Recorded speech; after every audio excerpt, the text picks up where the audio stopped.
देखी सहिया जी आइल बा सावन के दिन, कोयल कुहू के लिए डाल पे मौसम लागे रंगीन।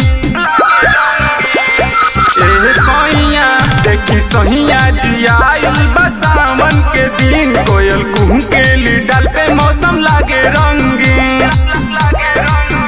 हम तो कहीं दिल खोल मन बोले बम बोल, कहे दर्शन करी बोल बन जाके।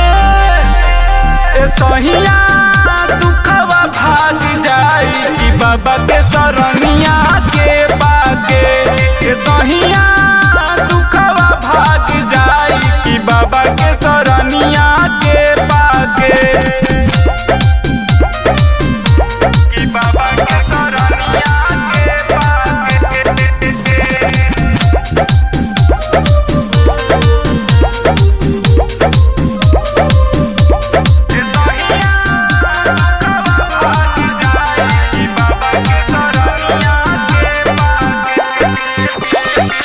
बाबा दुआरिया जहले पुजारिया जाई कवरियन के संगे, सुल्तानगंज से जलवा भर के कांधे पे कावर धर के।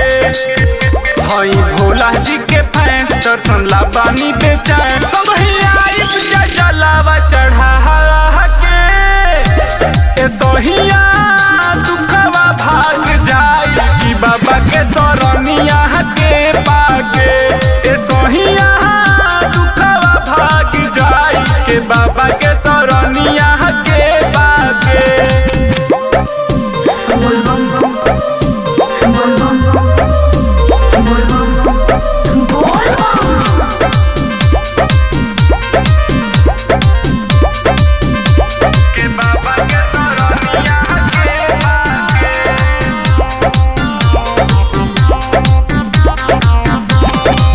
मंगलेश पिया जी मानी जवन कही जी, विमलेश देवरा भी जाई, ओकर फ्रेंड सूर्या भी जाता, ओकर फ्रेंड राजू भी जाता।